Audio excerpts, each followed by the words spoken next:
Alright, so there's yet another cool troubleshooting appliance we're going to play with. Of course, we have to plug it in, and then as part of the procedure you have to figure out what IP address it got.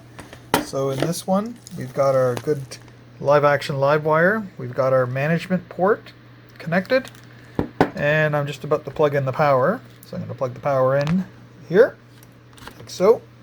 And then all the way over here, I've got Wireshark with a capture MAC filter that will take up on a screen record in just a second.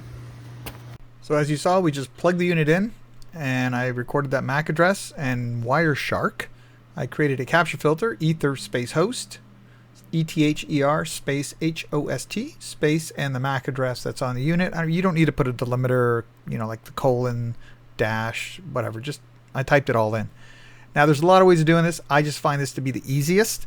If this thing was an existing device with a static address, or even if it didn't have a static address, I could plug my Ethernet card, my connection from my laptop, straight into the unit, boot it up, and this will also give me that same type of information. So the LiveWire box is booted up. That was the beep. And we should see some packets come out. Probably, hopefully, DHCP discover. You probably won't see the offer or the acknowledgement, but you'll probably see the request.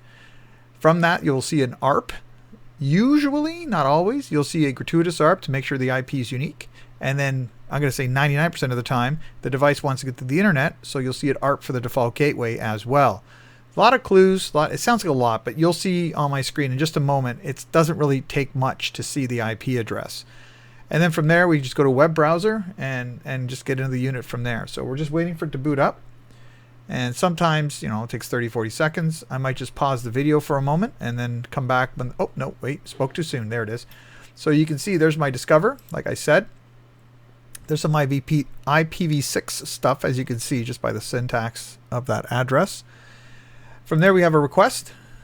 And there's an ARP for the default gateway. And that's telling me everything I need to know about that device.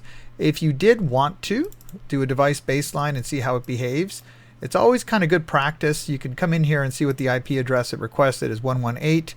You can see what its host name is, live action. That's kind of nice to know. And the other thing that I find quite helpful is the parameter list of everything it's looking for. And this gets into some, I'm going to say, fairly specific configuration stuff, but it's just good to know that sort of information. I'm going to close that. So now I know the IP address is 1044.10.118. So I'm going to get my web browser of choice here. 10.44.10.118. Enter. And yep, that's a good sign. Continue. And boom, there it is.